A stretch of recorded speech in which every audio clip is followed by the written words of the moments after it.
There was a piano in the corner of the room that no one played anymore. Not because no one could. Miles Rivera had once known every key by heart, and not because it was broken. He had changed the pedals himself last summer, even polished the ivory. But the piano hadn't sung in years. It had become a kind of ghost, still, silent, and full of memory. The light in the living room was golden and dusty. Outside, the desert wind scraped dry branches across the porch like a broken metronome. Inside, the only sound was the gentle scratch of crayons on paper. Miles stood in the kitchen, staring at the kettle without turning on the stove. He was 52, with hands shaped by work and silence. There was something heavy in his shoulders, a curve that came not from labor but from years of carrying what had no name. Behind him at the table sat a boy 10, maybe 11, with a mop of dark hair and an expression older than it should have been. His name was Luca. He was Miles's grandson, technically, but Miles had never called him that, just kid or hey, buddy. It wasn't coldness, it was habit and a fear of saying things that might sound like promises. Luca didn't speak much, not since his mother died. He drew, though, every day. Stars, broken things, cars that flew, and trees that cried. Today he was drawing a house, not the one they lived in, but one with warm windows and a swing on the porch. Miles poured himself a cup of tea, let it steep too long, then drank it anyway. He glanced at the corner of the room. The piano sat under a brown sheet, the edges tucked like a wound that hadn't been aired out. He hadn't touched it in 10 years. Not since Clara. He didn't plan to again. Miles picked up the mug and walked to the back door. The screen creaked as he opened it, letting in a breath of wind that smelled like rain and copper pipe. Out back, the garden had mostly dried out. Just one stubborn yucca stood upright in the hard soil. The boy followed a few minutes later, barefoot, holding his sketch pad to his chest. "You hungry?" Miles asked. Luca shook his head. They sat in silence, the kind of silence that doesn't press, doesn't demand to be filled. Just two people in the same place, not needing to be anything else. From inside, the old clock chimed 7, a soft sound. Not quite sorrow, but not joy either. Miles looked at the sky. Dusk in San Cielo came fast, turning gold into rust. The wind shifted, bringing the smell of something else, train tracks and grease. It was strange. There hadn't been a train through here in 15 years. He stood. "You stay inside, okay?" Luca looked up, puzzled, but he nodded. Miles grabbed his jacket from the hook and stepped out, leaving the door half open behind him. The kind of open that isn't careless, just unclosed. The kind that waits. He didn't see it then, but that door, the one he didn't pull shut, would be the start of everything that came after.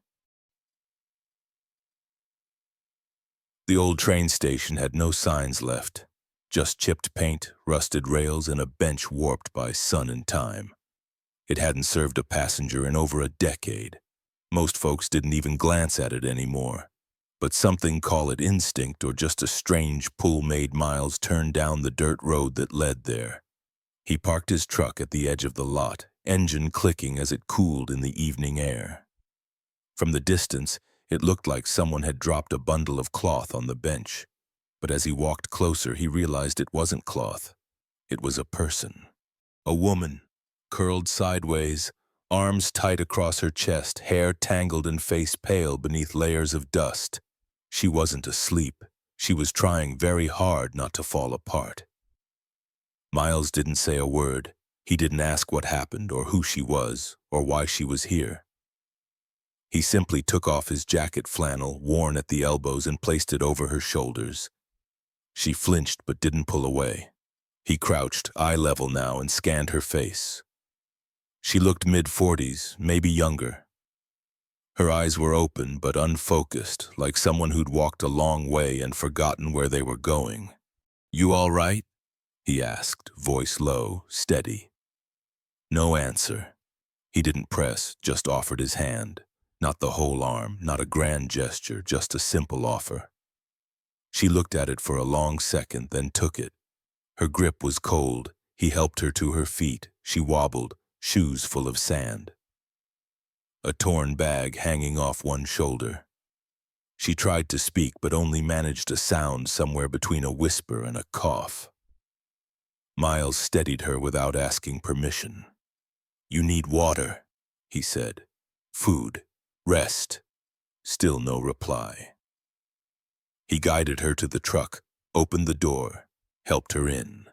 She leaned against the window, eyes closing with the kind of exhaustion that goes deeper than muscle or bone. Miles started the engine. The ride home was silent, save for the hum of tires and the occasional clink of the thermos rattling in the cup holder. Back at the house, Luca was at the window. His small face pressed to the glass, eyes wide. He didn't wave. He just watched. Miles parked, walked around, and opened the passenger door. "Come on," he said quietly. The woman stirred, dazed, but nodded. He led her inside through the kitchen. She looked around like someone seeing the world for the first time. Her gaze landed briefly on the covered piano, then moved on. Miles pointed to the couch. "Sit. I'll get tea." She did. He set a mug down in front of her, the same one Clara used to like, the one with the faded sunflower print. He didn't plan it. It just happened. She wrapped her hands around it like it was something sacred. Luca stood in the doorway, silent. Miles glanced at him, then at her. "This is my grandson," he said. "Luca." The woman managed a nod. Then she whispered her name. "Nora." It came out fragile, almost unsure. Miles didn't ask for a last name. Didn't ask for a reason. Some people came with too many words. Others, like Nora, came with none, and that was okay. "You can rest here," he said. "For now." She looked at him. Really looked, and for a second something flickered in her expression. Not relief exactly. Something smaller, something like not being invisible. He left her there in the warm light of the living room, steam rising from the mug, then turned and walked toward the hallway, passing the piano without looking at it. Behind him, the door he'd left open earlier finally creaked shut from the wind. The morning light in San Cielo had a habit of arriving quietly. No sudden burst, no grand entrance, just a slow amber spill across worn floorboards and sun-faded curtains. Nora blinked awake on the couch. For a moment, she didn't remember where she was. The texture of the blanket wasn't familiar. The air smelled like desert wood and black coffee. She sat up slowly, legs still stiff from the night before. The house was silent. She could hear faint birdsong outside, thin, reedy, and the ticking of a wall clock. No television, no traffic, no questions. She stood, one hand steadying herself on the arm of the couch. The flannel jacket from last night had been folded neatly over the backrest. She picked it up, hesitated, then set it aside. A few steps took her toward the room in the corner. The one that had drawn her eye even when she was too tired to name it. The piano sat there, against the far wall, still covered in a brown sheet. It didn't call to her. It just waited like it had always been there. She approached slowly. The air in the room was cooler, quieter. Dust hung like threads in the sunlight, floating, turning. She reached out, fingers grazing the edge of the sheet, paused, then lifted it halfway. The piano was dark wood, upright, solid, not polished, not proud, just present. There were fingerprints in the dust where someone had wiped it once, long ago, then stopped. She let the sheet fall back. On the bench beside the piano lay a folded piece of cloth, pale amber, almost translucent. A voile scarf, delicate and worn. It looked out of place, too soft for the room, too light to belong to someone like Miles. She picked it up gently. There was a faint smell, rose or something older. She didn't ask whose it was. She sat not at the piano but on the edge of the bench. One hand still holding the scarf, she didn't open the lid, didn't touch a key, just sat. From the hallway, quiet footsteps. Luca stood at the doorway watching her, his sketchpad hugged close to his chest. She gave him a small nod. He didn't return it, but he didn't leave either. After a while, Nora folded the scarf neatly just as she'd found it and placed it back on the bench. She stood, turned, and walked back into the living room. Later that morning, Miles returned from town with bread and batteries. He noticed the piano room door ajar. The air smelled different, like motion had passed through. On the bench, the scarf had been moved but folded with care. He said nothing. That night, as he passed the room again, he paused by the door. Inside, nothing had changed. But somehow everything had. The second morning arrived with wind and grit. The windows rattled gently in their frames as if the house itself were shivering off a memory. Nora stood in the kitchen, barefoot, holding a cup of coffee that Miles had left for her on the counter. He was already outside. She could see him through the window, fixing the gate that never really stayed shut. She hadn't spoken much since arriving, but the quiet between them wasn't uncomfortable. It was more like a shared agreement not to prod at wounds still tender. Luca sat at the table, chewing on a piece of toast, sketchpad open in front of him. His drawings were all rooftops and empty roads this morning. Nora sipped her coffee, watching the boy. He didn't look up. She didn't interrupt him. Then carefully she set the mug down and turned toward the hallway. The room with the piano had remained untouched since yesterday. The scarf still rested where she'd left it, folded like a secret. She stepped inside. This time, she opened the curtains. Dust swirled in defiance, but light pushed through anyway. She stood in the center of the room, turning slowly, taking in every neglected corner. Stacks of old sheet music, a broken metronome, a chair with one leg shorter than the rest. The room wasn't messy, it was paused, frozen mid-note, like someone had stepped out and never returned. She returned to the kitchen where Miles had just come in, wiping his hands with a rag. "I'd like to clean that room," she said, voice steady but quiet. He didn't ask which room. He just looked at her for a second too long. "Why?" he asked, not out of suspicion but curiosity. "I don't like seeing something alive being treated like it's already gone." He nodded once. "You don't need to," he said after a pause. "I know."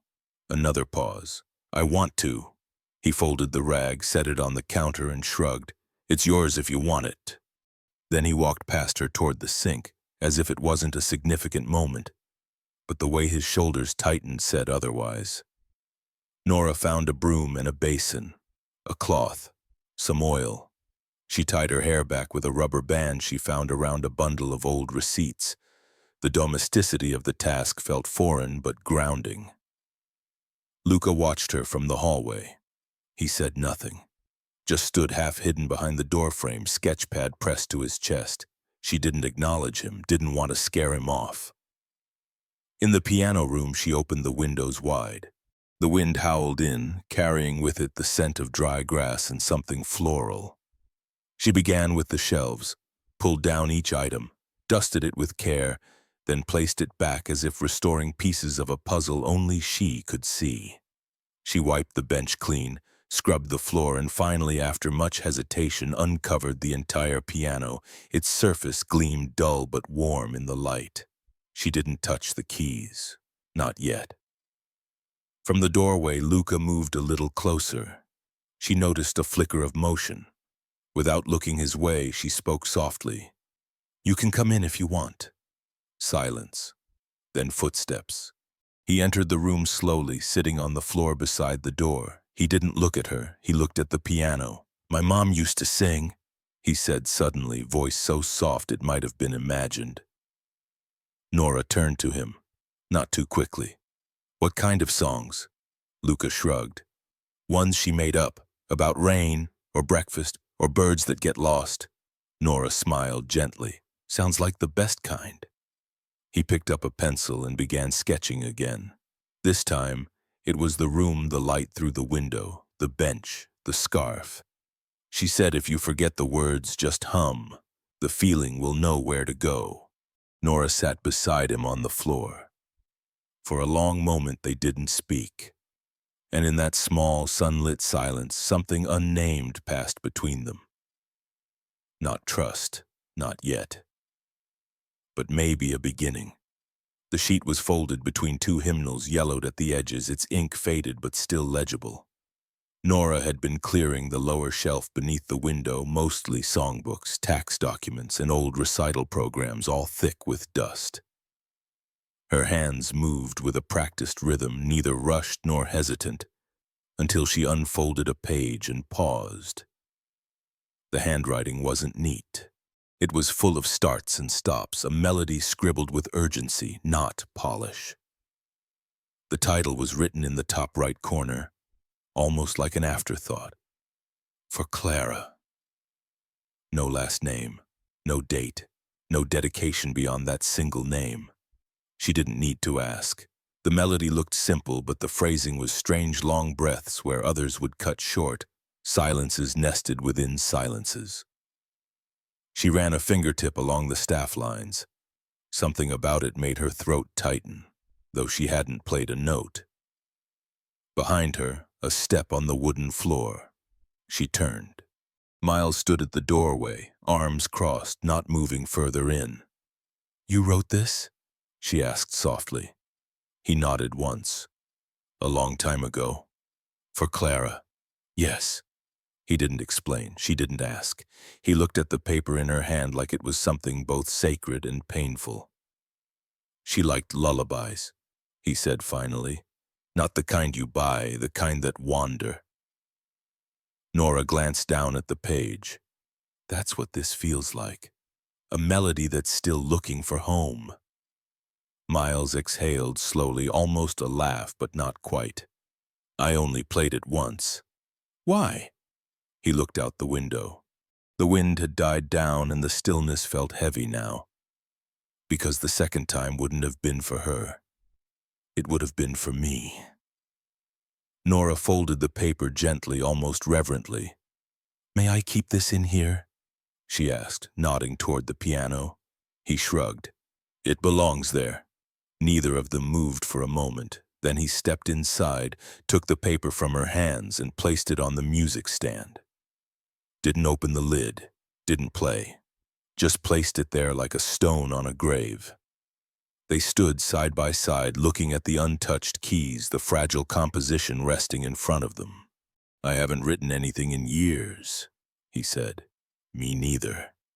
Another quiet passed, not awkward, just full. "Did you lose someone?" he asked, not turning toward her.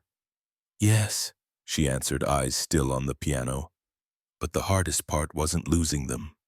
It was who I became after." He nodded like he knew exactly what that meant. Neither said more. Outside, a breeze stirred the curtain. Light shifted across the piano's surface. And inside, two people who barely knew each other, something fragile had begun to breathe. That evening, the house smelled faintly of toasted bread and wood polish. The windows were cracked open just enough to let the desert breathe in. It was the kind of quiet that didn't demand silence. It simply offered it.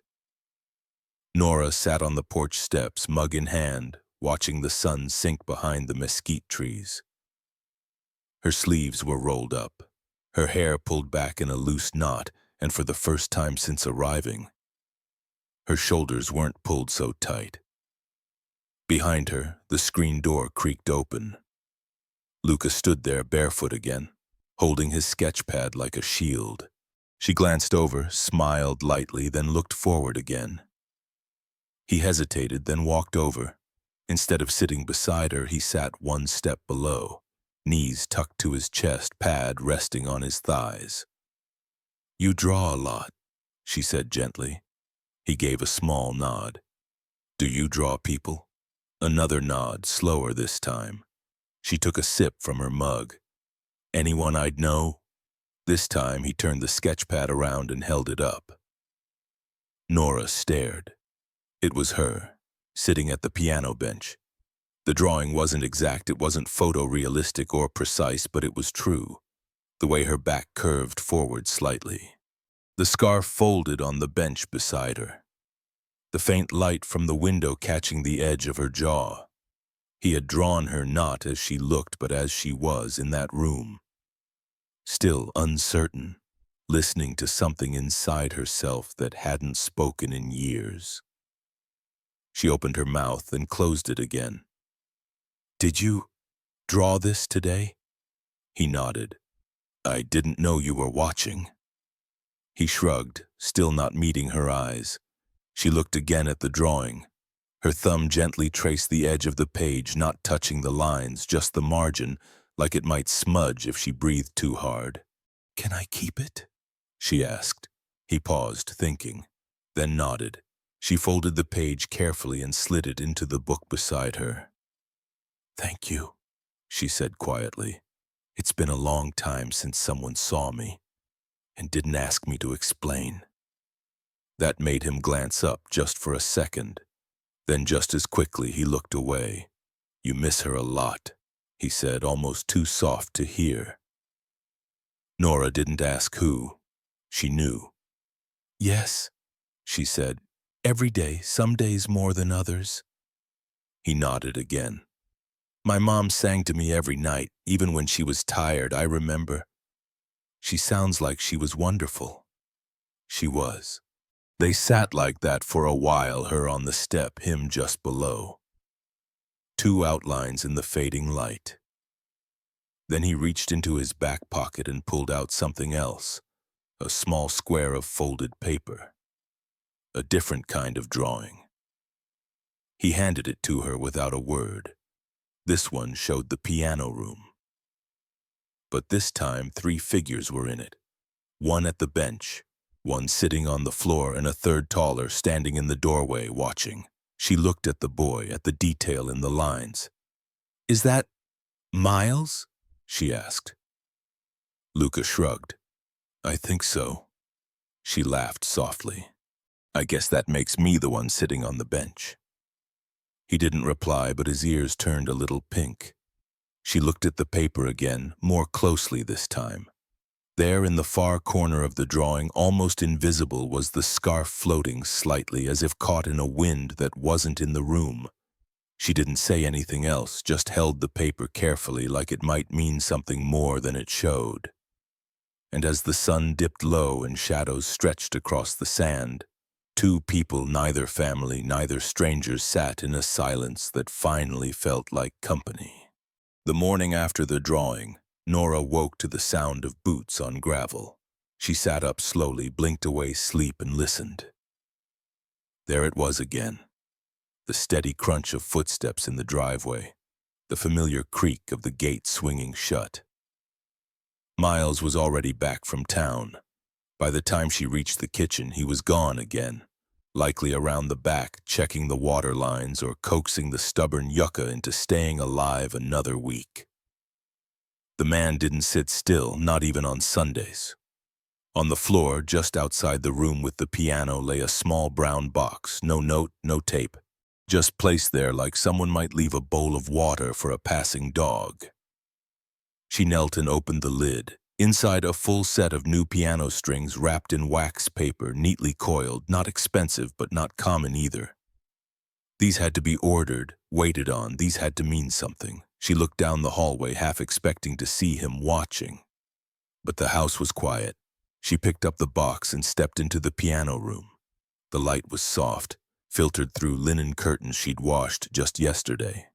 Dust still lingered along the window panes, but the air felt changed, less stale somehow. She set the box down on the bench and pulled off the brown sheet entirely. The piano stood exposed now, not ashamed, not proud, just there. She ran her fingers along the edge of the lid but didn't open it yet. She wasn't ready for sound, not yet. She lifted one of the strings from the box, held it up to the light.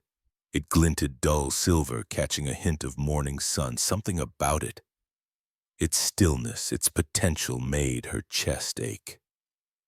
Outside the window, she saw Luca in the yard.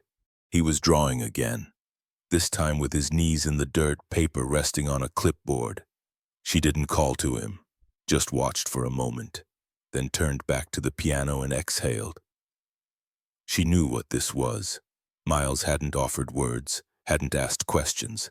But this was permission, not expectation, not encouragement. Just, you may. And sometimes that was more powerful than any applause. The lid opened with a reluctant sigh. Nora lifted it gently, careful not to let it snap. Dust rose in faint spirals. Her fingers hesitated above the keys, not to play, just to feel how close they were. 10 years.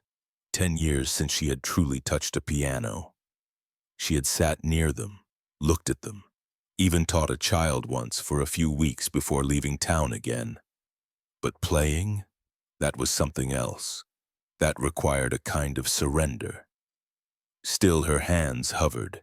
The keys stared back ivory, worn at the edges like teeth too long unused. She rested the tips of her fingers on middle C.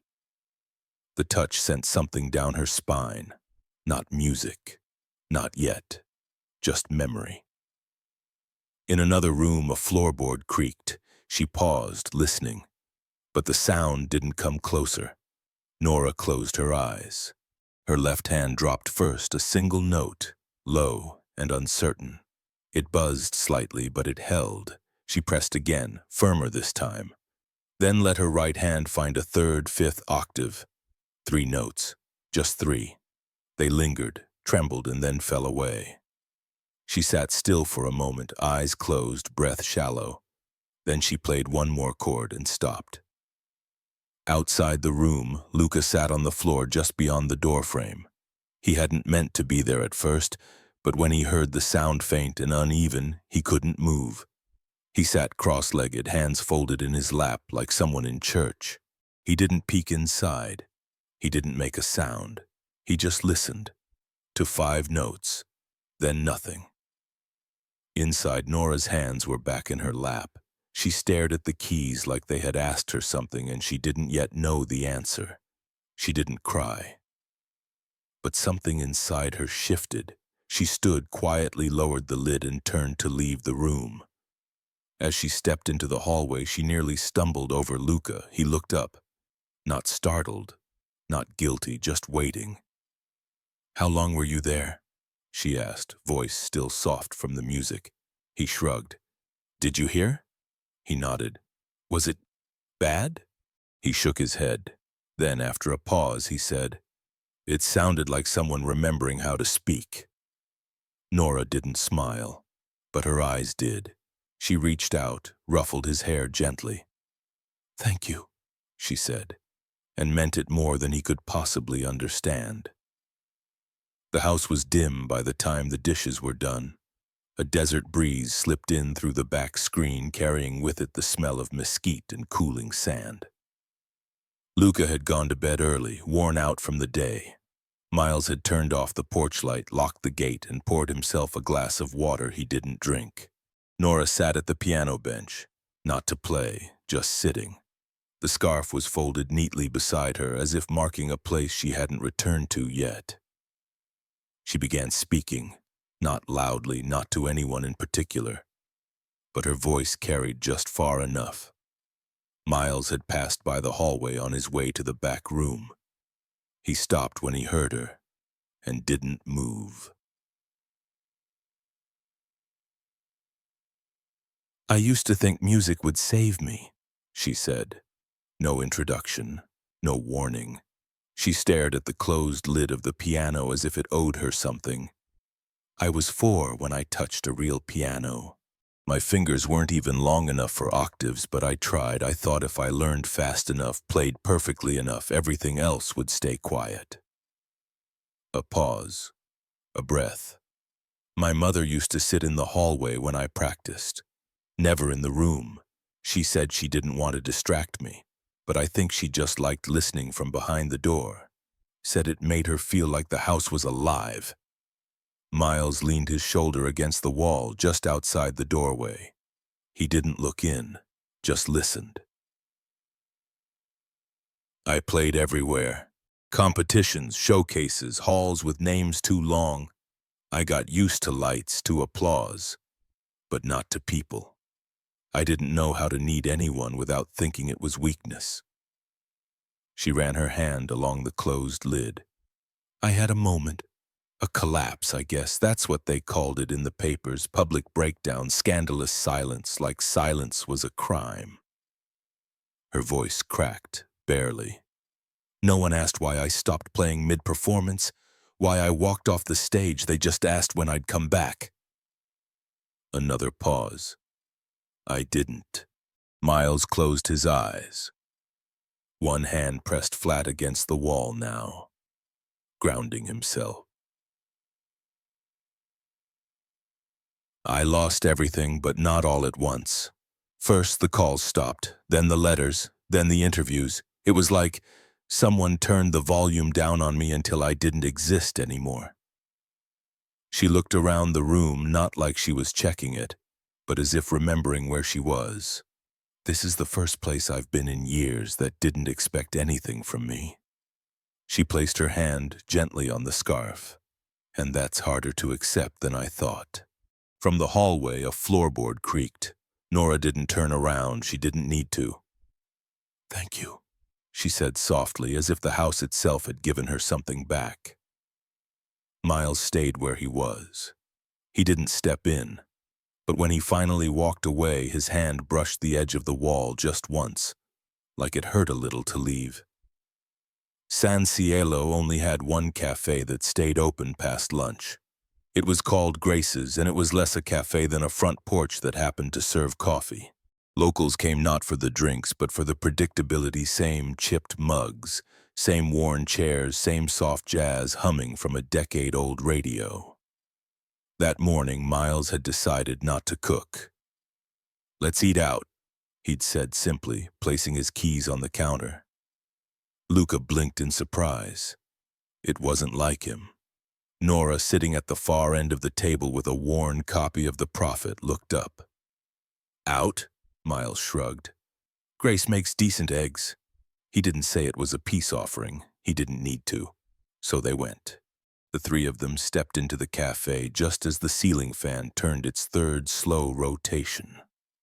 A bell above the door jingled once, a high, clipped sound, and half the heads in the room turned. Not dramatically, just long enough. Miles nodded to a man near the window. Luca headed straight for the corner seat with the paint-chipped table he always claimed. Nora followed them in, keeping her gaze steady but low. Behind the counter, Grace wiped her hands on her apron and smiled. She was a tall woman with kind eyes and a laugh that had lines carved around it. "Morning, Miles," she called. "Kiddo." Then her eyes landed on Nora. There was a pause, a slight shift in her expression, not suspicion, recognition, but it passed quickly. "And this must be our mystery pianist," she added, walking over with a coffee pot. "Name's Grace." Nora smiled lightly, extending her hand. "Nora, thank you for having us." Grace shook her hand, studying her not rudely but thoughtfully. "You passing through?" she asked casually, pouring coffee into Miles's cup. "Something like that," Nora replied. Grace looked at her for a beat longer, then nodded, warm again. "Well, passing or staying, you're always welcome here." She poured coffee into Nora's cup, then moved toward the kitchen. But behind the counter, she didn't go straight to work. She picked up her phone, stared at it for a long moment, then set it back down without touching the screen. Outside on the patio, a retired schoolteacher leaned closer to his friend and whispered something under his breath. At the table by the window, a woman with reading glasses squinted toward Nora's profile, chewing her straw. Nobody said her name out loud, but someone would. They always did. The paper was folded in half, wedged beneath a cushion on Grace's front porch bench. Probably left behind by one of the regulars. Most of them still clung to print news like it held more truth than anything online. Luca wasn't looking for it. He had been tracing his shoe into the dusty floorboards, waiting for Miles to finish talking with Grace inside. Nora was sketching something in her notebook, a habit she had picked up from him maybe. He liked that she never asked to see his drawings but always let him glance at hers. The title caught his eye because of one word: music. He reached down and pulled the paper free, unfolded it carefully. It wasn't today's edition. The edges were soft, yellowing. The story was on page 4 beside an ad for a used pickup. Collapse on stage, acclaimed pianist walks off during national performance. Critics stunned as Nora W. exits mid-piece, leaving audience and orchestra in silence. He blinked, then read it again. There was a photo, grainy, black and white. A woman in a long evening dress, half turned from a grand piano, her hand lifted as if trying to shield herself from something unseen. The article used words like unprecedented, shocking, mental strain, and career suicide. It quoted a conductor. It mentioned a decade of brilliance followed by a single moment of silence.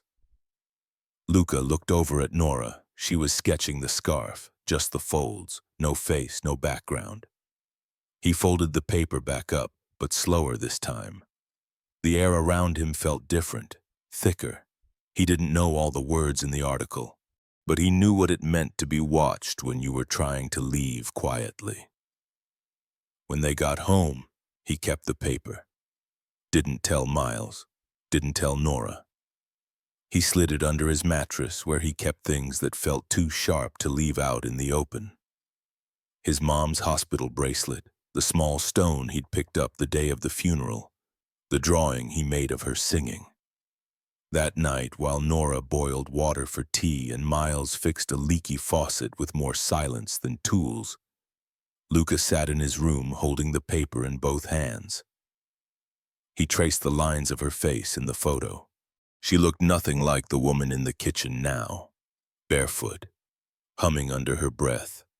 But it was her, and somehow, that made him feel closer to her, not further.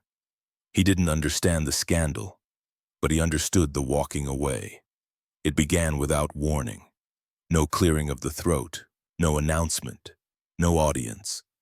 Just a quiet afternoon, the kind where the light in the house turned honeyed and still, and even the wind seemed to pause outside the windows. Nora sat at the piano. The lid was already open, the scarf folded neatly beside her like always. She didn't glance toward the hallway. She didn't wait for permission. Her fingers hovered above the keys like they remembered the shape of the melody better than she did. Then she played. The first notes were delicate, unsure, like someone stepping into a room they once called home. Then gradually they found shape. Miles heard it from the kitchen. He froze mid-step, wrench still in hand, as the opening bars reached him. He knew the piece. Everyone had known it once. It was hers, the one she'd walked away from mid-performance all those years ago. The one that became headlines, scandal, silence. He didn't know she remembered it. He didn't know she would choose to play it again. He stepped toward the hallway but stopped just short of the doorway. From where he stood, he could see part of her reflection in the glass, the curve of her shoulder, the tilt of her head, the way her fingers moved as if they belonged to someone else. The melody was slower now, not tentative but weighted. It didn't soar the way it had in old recordings. It settled deep, aching, human. It was not a performance. It was confession. Luca sat on the floor just outside the room, same place as before. He wasn't drawing, just listening. Eyes wide, knees hugged to his chest. Nora kept playing. There was a part in the middle where the original version used to climb dramatic, grand, but here she let it fall inward instead. As if all the years between then and now had changed the route entirely. Miles couldn't take it. Not because it wasn't beautiful, because it was. He set the wrench down too hard. It clanged against the counter. The music faltered, but only for a beat. Nora kept going. Miles turned and walked out the back door. He didn't slam it, but he didn't stay. When the final note faded, Nora rested her hands in her lap. The silence that followed wasn't empty. It was full, like the air had been rewritten. She didn't cry. She didn't move. Then Luca's small voice came, barely above a breath. "Why did you stop that night?" She turned to him. He wasn't looking at her, just the floor. She thought for a long time before answering. "Because I needed to be heard, and no one in that room was really listening." He nodded slowly, then said, "I heard you today." That was all. He stood, walked past her and into the kitchen. Nora sat there alone, the light shifting on the piano's surface. She didn't need applause. But part of her had wished, just a little, that Miles had stayed. The kitchen smelled faintly of coffee, though no one had made any. Miles stood by the sink, arms crossed, the light from the window sharpening the lines in his face. He had been out in the shed since dawn, rearranging tools that didn't need rearranging, avoiding a conversation that had already arrived. Nora stepped in quietly, her bare feet soft against the tile. She didn't say good morning. He didn't look up. "You played it," he said, voice low. She didn't answer. He turned to face her, not angry in posture, but tight, like something in him had locked. "You played that piece." Her mouth opened slightly, then closed again. "I did." "Why now?" A beat. "Because I wasn't afraid of the silence afterward anymore." Miles leaned back against the counter. His jaw worked for a second. "You let us think you were just someone passing through." "I was. You are someone with a name, a history, a past that apparently made national news. I didn't want it to matter here." He looked at her like that wasn't enough. Like maybe nothing would have been enough. "I stood there," he said. "I listened to something raw and real, and I thought, this is someone who's not pretending, and all along—" He didn't finish. Nora stepped closer, slow. "I wasn't pretending. I just needed space to be someone other than the version people made of me." Miles's voice dropped lower. "And you didn't think we deserved to know the truth?" She met his eyes now, steady. "No. I thought you deserved to meet me before the world told you who I was." He exhaled sharply, but it wasn't relief. "You should have told me." "I was going to." "When?" "I don't know. When it felt like it wouldn't break whatever we were building." He stared at her, and this time the silence between them wasn't gentle. It was thin, like stretched glass. "And Luca?" he asked. "He saw the article, didn't he?" She flinched. "Yes, I think he did." Miles shook his head. "He already lost one mother who vanished. Now you're another story with missing pages." That landed deeper than anything else. Nora's voice wavered just slightly. "I didn't want to be a story. I just wanted a place to stop running." Miles looked down, rubbed his thumb against the edge of the counter. Then he said, without accusation, only fatigue, "And now I don't know if I'm angry at you, or at myself for letting you in." Nora swallowed hard. "You're allowed to feel both." He didn't reply. She stepped back slowly, like someone backing away from a ledge. "I'll leave," she said quietly, "if that's what makes it easier." And for the first time, Miles didn't stop her. The rain had stopped sometime during the night, but the earth was still wet and soft under Nora's boots. She didn't take the main road. She walked along the path behind the house, past the fence with the ivy she never finished cutting back. Her violin case bumped gently against her thigh, a bag on her shoulder, not heavy. Most things she carried you couldn't pack in luggage anyway. No one came out to see her off, not Miles, not even Luca. But she hadn't expected them to. The front porch light was still on. It was always on. She hesitated at the edge of the gravel, looked up at the house one last time. The window to the music room was cracked open slightly. A breeze moved the curtain soft and slow. She didn't cry. Instead, she turned and walked, the sound of her steps muffled by the dampness of the earth. Inside the house, the kitchen was quiet. The coffee maker sat unused. Miles stood at the window above the sink, arms braced against the counter. He didn't follow her, not because he didn't want to, but because he didn't know what he would say if he did. He heard footsteps behind him. Luca, in his socks, still in his pajamas, hair tousled from sleep. He didn't look up at his father. He just walked to the table and laid something down. A newspaper, folded once, a little wrinkled from being under his pillow all night. Miles didn't speak. Luca tapped the top edge gently. She didn't hide it from me. I found it myself. Still no reply. The boy looked toward the door where Nora had walked out hours earlier. You told me not everything broken needs to be fixed, but sometimes people try anyway. He waited a second, then walked out of the room. Miles remained still. He looked at the paper. The headline wasn't bold, the date was old, but the photo was unmistakable. Nora standing at a podium, eyes downcast, caught in a flashbulb. He picked it up, unfolded it. The article told a story, one about betrayal, scandal, trust lost in public, but as he read, it didn't feel like her. Not the woman who tuned Luca's guitar in silence. Not the woman who swept the music room every morning, even when no one asked her to. Not the woman who played with a kind of grief that could hollow a room and still leave it softer. He stared out the window again. The porch light was still on. He left it that way. The cassette case was buried deep in a drawer under Luca's old homework, a rusted screwdriver and a ball of keys he no longer remembered the locks for. Miles hadn't touched it in years. The label had faded.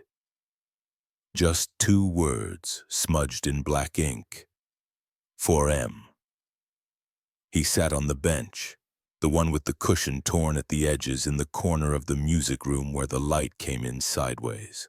The piano still stood uncovered. Nora had left the lid half lifted as if someone had just stepped away for a second.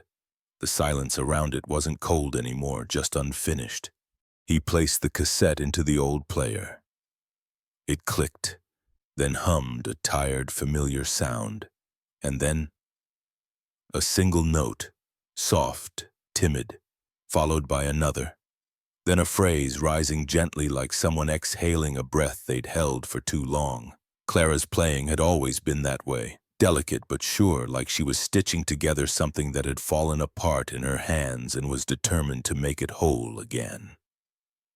Miles closed his eyes. She had recorded it 2 months before the fire. A Sunday afternoon. Luca was down for a nap and Clara had asked him to listen, but he hadn't. There was a leak in the kitchen and a grocery run to make, and the fence needed fixing. "I'll hear it later," he'd told her. Later never came, until now. The melody wound its way through the room, notes bending slightly where her fingers had wavered, where she had let feeling override form. She wasn't perfect, but God, she was present. Miles didn't notice when his hands had clenched into fists. He didn't notice when his shoulders had begun to shake. Only when a single tear dropped onto the player right on the rewind button did he realize what was happening. It came suddenly, then all at once. He buried his face in his palms and let it out, the grief that had calcified over years of silent mornings and quiet dinners, the loneliness that no amount of work or wood or screws could ever patch. The anger not at Clara, not even at fate, but at himself. For surviving, for forgetting how to feel, the tape kept playing. And through the blur of tears he saw it. On the edge of the piano, Nora's veil. She had left it behind, not forgotten, placed, gently folded, centered like a signature. He reached for it, not to hold, not yet, but just to be near. And in that still room where past and present finally met in harmony, Miles Cole wept.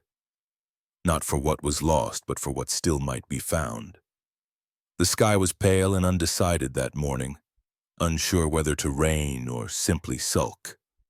Luca sat at the kitchen table with the stub of a pencil, the kind that had been sharpened down to almost nothing.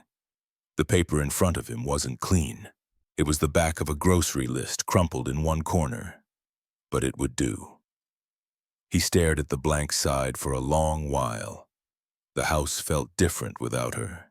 Quieter, but not the same kind of quiet as before she arrived. This quiet had an ache to it, like music had been played and then yanked away mid-note. He'd heard everything. The argument, the silence after, the sound of the front door not slamming but clicking shut like a soft apology. He didn't understand all of it. He was 12, not stupid. He knew about mistakes. He knew sometimes adults broke before they bent. He knew his dad could get scared and call it anger. And he knew Nora had been afraid too, but she hadn't been cruel, not to him, so he wrote. Just a few lines. Hi, Nora. I know maybe things got weird, but I don't think you were lying. I think you were just scared. My dad does that too. You played the piano like it mattered, and you looked at me like I wasn't in the way. I don't know where you went, but I hope you're not alone, and I hope you come back if you want to. P.S. The plant you helped me repot? It's still alive, even the stubborn one. Luca. He folded the note twice, then 3 times, then took the scarf, the thin gray veil she always wore when the light hurt her eyes. She'd left it behind, folded over the couch like a question waiting for an answer. Luca wrapped the note in it, carefully like something sacred. He slipped out early before Miles woke up, walked all the way to the bus stop at the edge of town. And there, beneath the wooden bench where the town's delivery man sometimes rested his thermos, he tucked the bundle into a small nook between the slats. She'd passed there once, he remembered. He'd seen her stop and close her eyes for just a second. Maybe she'd come by again. Maybe she'd find it. Maybe that was enough for now. He didn't tell his dad. Some things aren't about permission. They're about heart. It started with a loaf of bread. Grace left it on the Coles porch like she always did when she worried but didn't want to be intrusive. Warm, wrapped in a kitchen towel. No note, just a quiet reminder that someone was still thinking of them. But this time, she lingered. She watched through the cracked blinds as Luca sat on the front steps, sketchpad in hand, staring at nothing. He looked smaller than she remembered. And when Miles opened the door, eyes rimmed red and shoulders heavier than they should have been, she knew something had shifted, and not in a good way. That night, she called a few neighbors. No one said much, but the silence was full of agreement. She brought music back to this house, someone finally said. Maybe it's time we bring it back to her. The idea was simple. No flyers, no announcements. Just a few folding chairs, a makeshift stage, a string of warm bulbs hung between fence posts, a backyard gathering, not to perform, but to remember. Grace made the calls, borrowed a portable sound system from the high school, asked Joe from the church band if he still had that upright piano in his garage. He did. It was dusty, out of tune, and one leg was shorter than the rest, but Grace just smiled. It only needs to stand long enough to be heard, she said. Joe helped her haul it across town in his pickup. On the day of the gathering, the sky stretched wide and cloudless, the kind of sky that makes you believe things can change just by standing beneath it long enough. By 5 p.m., a few curious folks began to wander in. Luca helped hang the last of the lights. Miles stood by the back fence, arms crossed, unsure. "Did you know?" he asked Grace quietly. She didn't pretend. "I did. Not all of it, but enough." He stared at the piano. "And you still invited her?" Grace looked at him gently. "Everyone deserves one more chance to be heard." He didn't reply. Just nodded once like a man agreeing to something he wasn't quite ready to say out loud. At 6:30, someone plugged in the first mic. A teenage girl read a poem.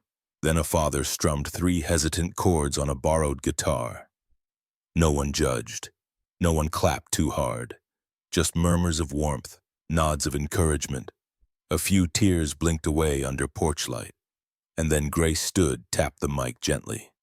"There's one more guest we're waiting on," she said. "But even if she doesn't come tonight, I want her to know we left a place for her."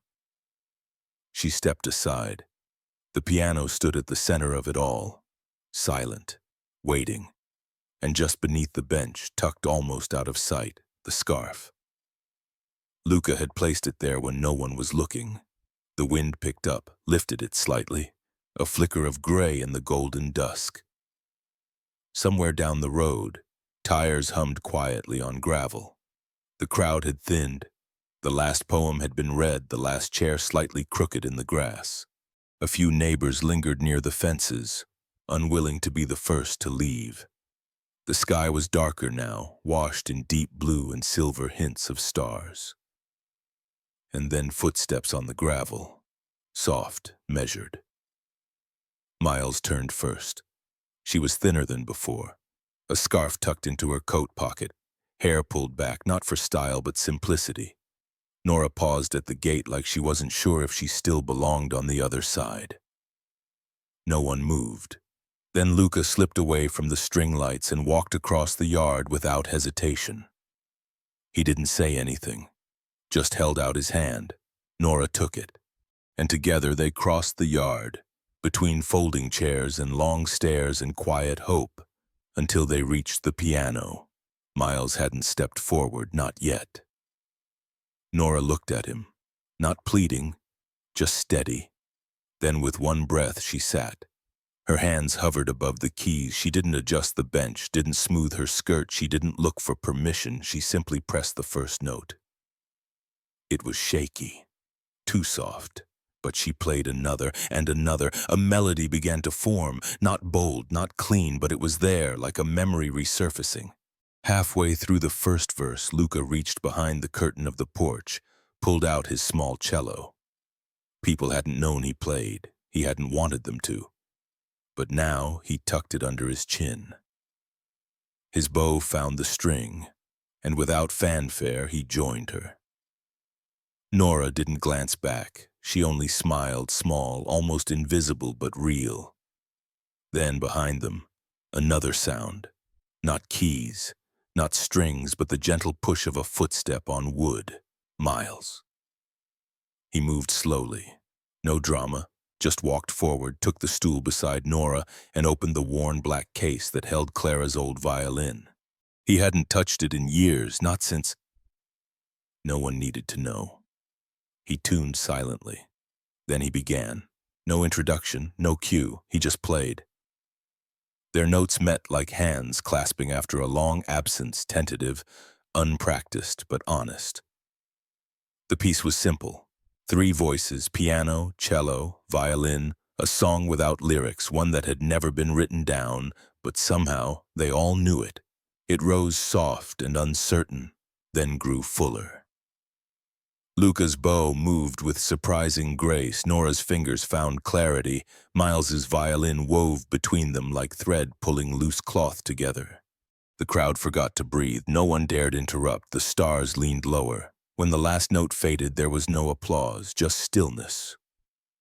Reverent and whole, Nora rested her hands in her lap. Luca looked up, not at the audience, but at Miles. Miles set down the violin gently. He didn't smile, he didn't nod, but he didn't walk away, and that for now was enough. The curtains were thin and pale, letting in the soft amber light of morning.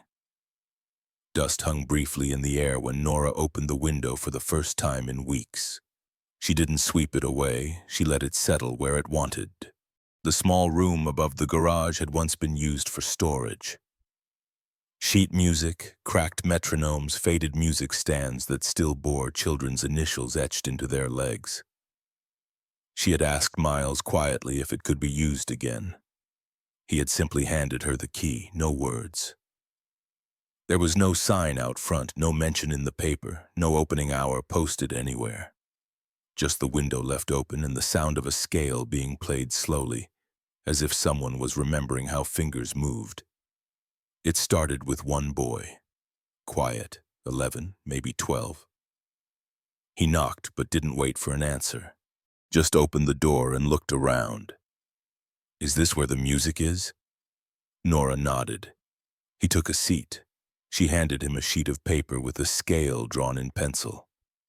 No name at the top, no expectations, just 7 notes in order. She didn't ask about his story, he didn't ask about hers, they just began. Then came another, a girl with braids and a violin that needed tuning. She said nothing when she entered, but her eyes softened when she saw the way Nora moved, unhurried, unjudging. Words spread without intention. They came one by one. A single mother brought her son and stayed in the stairwell to listen. A retired carpenter asked if he could sit in, just to remember the sound of strings. A teenage girl who hadn't spoken in weeks finally sang 2 bars of an old folk tune, then cried without knowing why. There was no tuition buck, no schedule, just time, shared time. Miles came only once, and only to bring a bench she had forgotten she needed. He didn't linger, but when he set it down and adjusted one leg so it wouldn't wobble, he glanced toward her and for the first time, didn't look away. In the corner of the room, Luca had placed one of his drawings. Not framed, just taped to the wall, slightly crooked. It was of a tree with open branches, a cello leaning against its trunk. Nora never asked why he chose that. She only touched it gently with her fingertips one evening when no one was looking. She never gave the space a name. No Nora's studio, no Heart Music School, no legacy carved in wood, but people found it anyway. By the second week, someone had left a small pot of lavender on the windowsill. By the third, a note appeared. "Thank you for remembering sound still lives in silence." She didn't know who wrote it. She didn't need to. At the end of each day, she closed the window, brushed the bench free of dust, and laid the cloth cover over the piano always the same way, folding from left to right, tucking the corner gently like it mattered. Because it did. Every note mattered now, even the ones no one would ever hear. It was a Sunday morning, the kind that arrived softly, not asking for anything. Nora had finished her last session of the week, just 2 children that day. Brothers who argued over tempo and ended up laughing at each other's clumsy fingers. She was wiping the keys down with a piece of linen when she noticed a folded paper placed neatly under the corner of the metronome. It wasn't addressed. She opened it anyway. The drawing was in colored pencil, a little rough at the edges the way children's art always is. Uncertain lines, colors that bleed past the borders. But the intention was unmistakable. 3 figures stood beneath a large, upright piano. The instrument took up nearly the entire page. It wasn't grand or shiny, it was more like Miles's old piano in the living room. Scarred and honest. The 3 people weren't holding hands. They weren't smiling like in birthday cards. But they were close, one of them small, hair a bit too yellow to be real, held a wrench in one hand and a red crayon in the other. The middle one stood with a hand resting gently on the side of the piano. And the third, Nora recognized her own gray shawl. Her profile bent slightly toward the keys, was seated mid-note. In the top corner of the page, Luca had drawn something he rarely included in his sketches. A heart. It wasn't big, it wasn't even red, it was shaded in with a dull brun as if he hadn't meant for it to stand out. But Nora saw it, above their heads, quiet in there. She stared at the picture for a long while, then she folded it carefully and walked down the stairs. Miles was in the backyard, clearing dry leaves from the far fence. He didn't hear her approach. She didn't say anything. She simply held out the drawing. He looked at it. Took longer than she expected. When he looked back up, his voice was quieter than usual. "He sees it, huh?" Nora nodded. They didn't talk about what it was. Didn't need to. Miles set the rake aside, leaned against the fence post, and held the drawing between both hands. His fingers brushed the lines that formed her shoulders, then the space between them now not so wide. "I'm gonna hang it," he said. "Where?" "In the front hall." She tilted her head, surprised. "That's Clara's spot," she said softly. Miles looked down, then folded the paper carefully. She wouldn't mind. Nora felt her breath catch. Not out of grief this time, out of recognition. Something had shifted, not with the speech, not with music, with pencil on paper, a boy's version of truth. The phone rang at Grace's cafe just after noon. Not many calls came in anymore. Most people who needed coffee or conversation simply walked in. The old corded phone hanging behind the counter was more ornamental than functional these days. She wiped her hands on a dish towel and picked it up. "Hello?" The voice on the other end was clipped, professional, the kind that didn't wait to be welcomed. "Yes, this is Rachel Myers, Culture Desk, The Times. I'm trying to reach a Miss Nora Kay, formerly of—" Grace cut her off before the sentence ended. "I think you have the wrong number." There was a pause. "I was told this number was listed as a contact for the local music community." Grace glanced outside the cafe window. Across the road, in the yard behind the old brick house, she could see Luca adjusting a small folding chair beneath the shade of the walnut tree. Nora stood at the porch steps speaking to a teenager holding a violin case. Miles was setting up a music stand. "There's music here," Grace said calmly. "Plenty of it." "Great," the reporter replied, her tone brightening. "Then could I speak to Miss Kay? I understand she's teaching again, privately. The story is more of a retrospective piece." Grace hesitated. Her thumb tapped gently against the counter. "What kind of story?" she asked, already knowing. "Well, a follow-up, really. A sort of where are they now, after the performance, after the scandal, after the silence." Grace smiled, polite but firm. "I think she's already answered all the important questions, just not in the kind of article you're looking to write." There was another silence. Grace didn't fill it. "Well," the reporter said finally, "if she ever wants to speak—" "She is," Grace said. "Every day, just not with microphones." She hung up before the voice could respond. Outside, the sound of a cello string being tuned hummed across the street. That same afternoon, Miles took down the old wooden sign above the garage. It had no name on it, never had, just a blank plank faded by wind and weather. He set it across his workbench, sanded it gently. For a long time, he didn't know what to carve.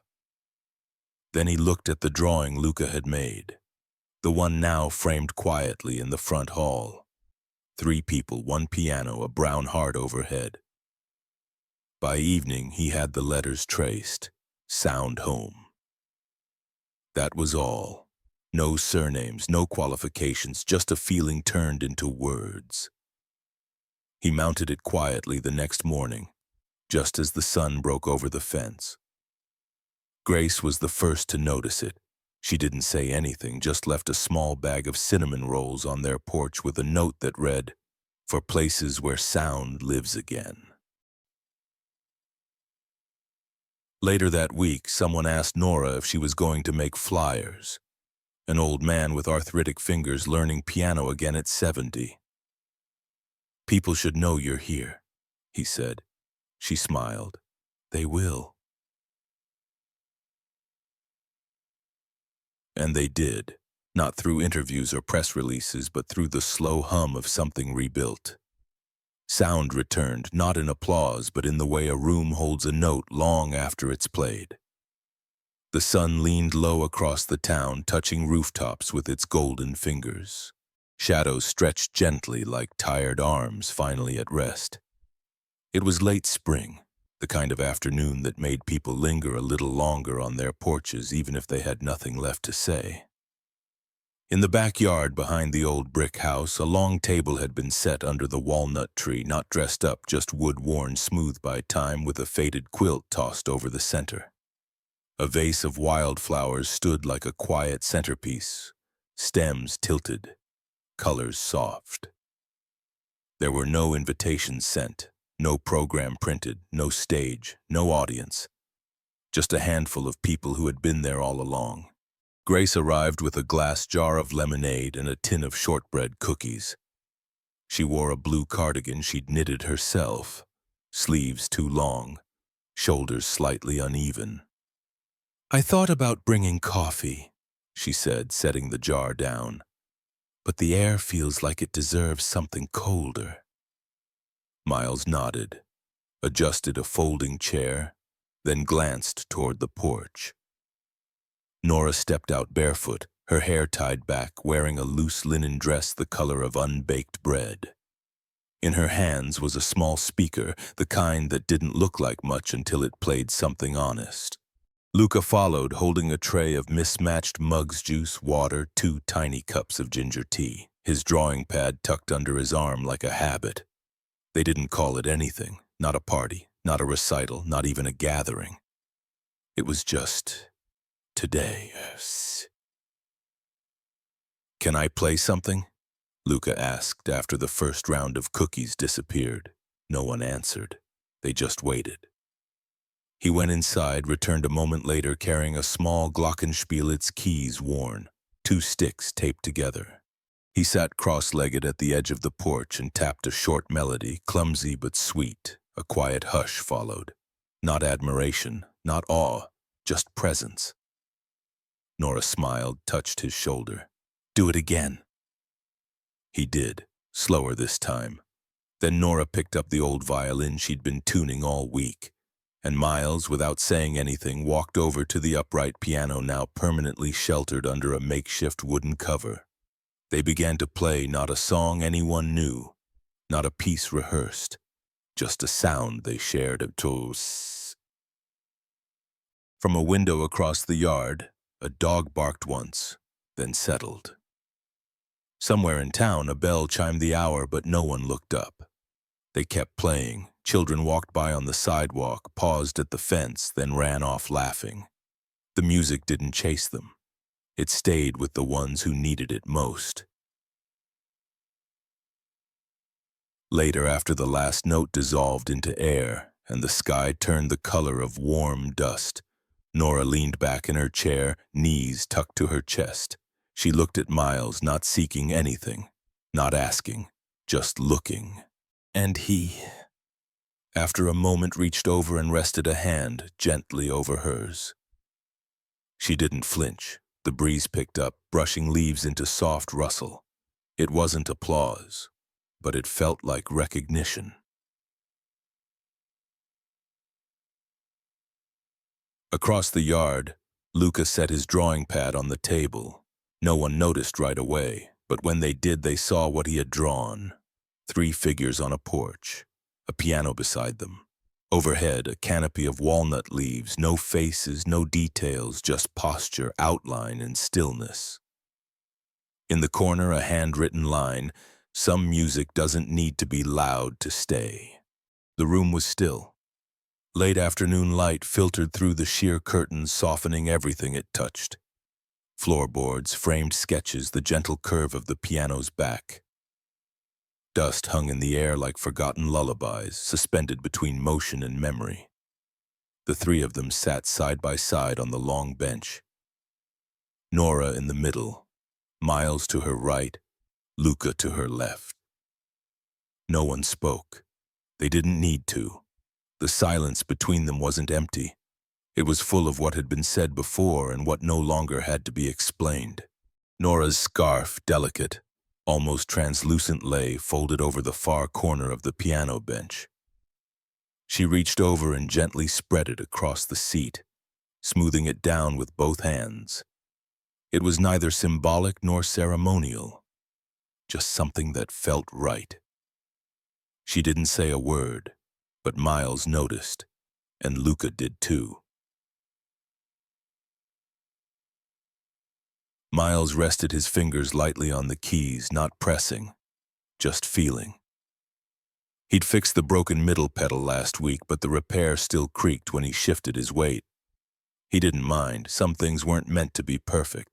Some things only made sense once they had been cracked open and put back together.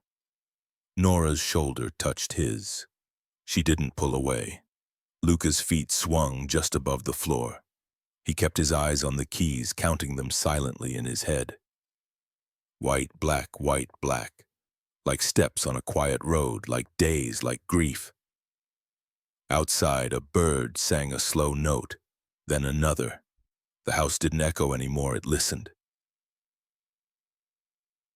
Nora reached for a single key A4. She pressed it. It rang clear. She paused, then added one more F sharp. Miles added a third D, a chord formed.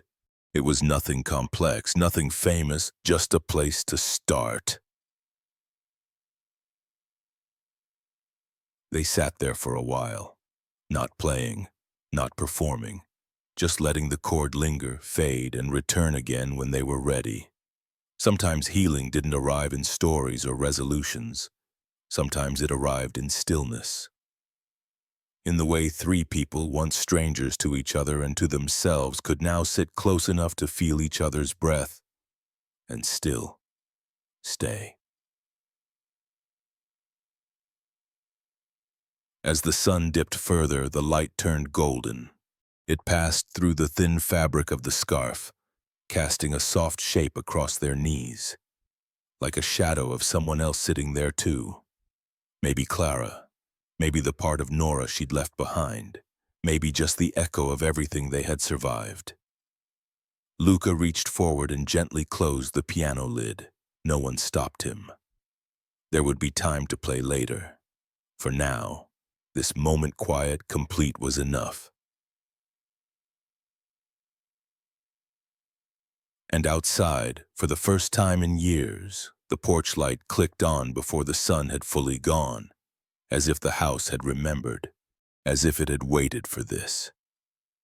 A week later, the photo appeared on the small corkboard in the hallway. Unframed, unpretentious, just a square print pinned with 2 brass tacks.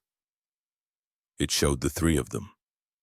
Miles, Nora, and Luca standing in front of the piano, shoulder to shoulder. No one posed. No one smiled wide. But there was something in the way their bodies leaned slightly toward each other, as if they'd finally stopped holding their breath. The photo had been taken by Grace. She never asked them to look at the camera. Just stood back and said, "Hold still a moment." And they did.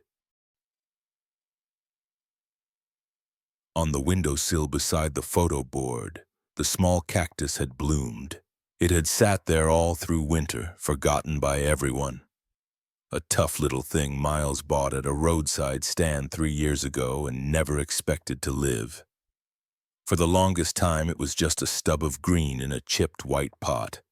But that morning, a single bloom had opened at the top, bright red, too much color for such a quiet room.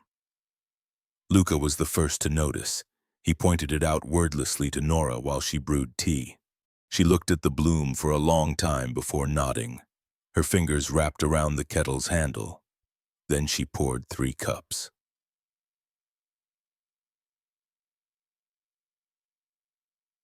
In the kitchen, Miles dried the dishes one by one, no rush. He wiped the last glass dry, turned it upside down on the towel, and looked out the back window. The yard was small and wild, but the winter had finally let go. Patches of green pushed through the brittle grass. The wooden deck was clean Grace, and Luca had swept it together the week before. He didn't expect it, but a deep peace settled in his chest. Not joy, not relief, just rest. Nora and Luca sat by the piano. Not to play, not today, just to sit. Luca leaned into her side, head against her arm. She let him stay there, one hand gently brushing through his hair in a quiet rhythm like a metronome only she could hear. Outside, the wind picked up, the curtains shifted, the light changed again. But inside the house, nothing moved, nothing needed to. The final image held steady, a small house, a cactus in bloom, 3 cups of tea cooling slowly on a scarred wooden table, and on the wall, without frame or fanfare, a photo of 3 people who had once been strangers, now caught forever in a moment when something broken had begun to hold again. There was no music, no final line, only the sound of breath, of time, of things finally allowed to be still.